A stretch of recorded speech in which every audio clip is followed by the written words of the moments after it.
যারা মা বাবার সাথে খারাপ ব্যবহার করে, যারা মা বাবার সাথে খারাপ ব্যবহার করে, রাসূল পাক সাল্লাল্লাহু আলাইহি সাল্লাম বলেছেন, যে সন্তান মা বাবার সাথে খারাপ আচরণ করে সে জান্নাতে যাবে না।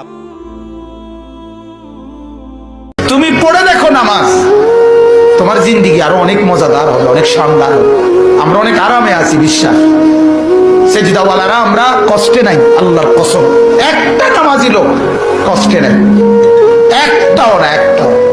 আমার হুসাইন শহীদ হয়ে গেছে কারবালার ময়দানে, আমি যাইতেছি। আমার হুসাইন ডাক দিছে নানাজি কইয়া, আমি রওজায় থাকতে পারি নাই রে।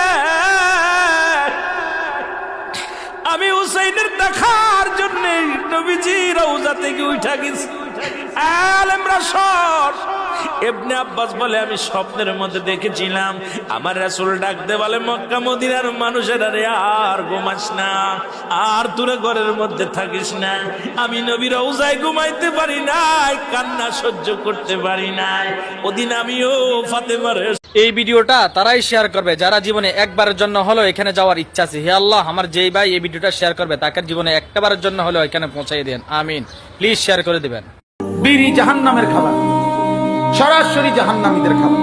কোরআন শরীফে আছে জাহান্নামীদের খাবারের বৈশিষ্ট্য, লা ইউসমিনু ওয়া লা ইউগনি মিন জু'। জাহান্নামীদের খাবার আল্লাহ বলছে এটার কোনো পুষ্টি হয় না এবং এটার দ্বারা ক্ষুধাও নিবারণ হয় না। বিড়ি সিগারেট অবিকল এরকম, এটার দ্বারা শরীরের কোনো পুষ্টি হয় না এবং ক্ষুধাও নিবারণ হয় না। অতএব এটা জাহান্নামীদের খাবার। বৃষ্টি পড়লে মানুষ গান লাগায় দেয়, হিন্দি সিরিয়াল লাগায় দেয়। নো, বৃষ্টি দেখলে আল্লাহর হাবিব ভয় পেয়ে যেতেন, একবার ঘরে ঢুকতেন আর একবার বেরোতেন। আম্মা জান আয়েশা বলতেন, ভয় পান কেন? আল্লাহর হাবিব বললেন, জানি না এই মেঘ থেকে বজ্রপাত এসে মদিনাটারে জ্বালিয়ে দিবে নাকি মেঘ থেকে বৃষ্টি এসে মদিনাটারে উর্বর করে দিবে, আমি তো জানি না, ভয় হয়। দোয়া করতেন, আল্লাহুম্মা আসকিনা গাইসান মুগীসান মারিআন মারিআন নাফিআন গায়রা দার আজিলান গায়রা আজিল। আল্লাহ, আপনি উপকারী বৃষ্টি দেন, এমন বৃষ্টি যেটাতে আমাদের রিজিক আছে, গবাদি পশুগুলোর রিজিক আছে। কল্যাণজনক বৃষ্টি দেন, ভালো বৃষ্টি হইলে তারা। এখন দেখবো শয়তানের কতটুকু ক্ষমতা। এটা হচ্ছে সেই পাথর, যে পাথর আপনি একবার চুমা দিলে আপনার জীবনের সব গুনাহ মাফ হয়ে যাবে। যদি আপনাকে শয়তানের ধোঁকা না দিয়ে থাকে তাহলে অবশ্যই ভিডিওটা একটা শেয়ার করে দিন এবং কমেন্ট বক্সে আল্লাহ লিখে যান। দেখবো কয়জন ভিডিওটা শেয়ার করে, কয়জন ভিডিওটা কমেন্ট বক্সে আল্লাহ লিখতে পারে।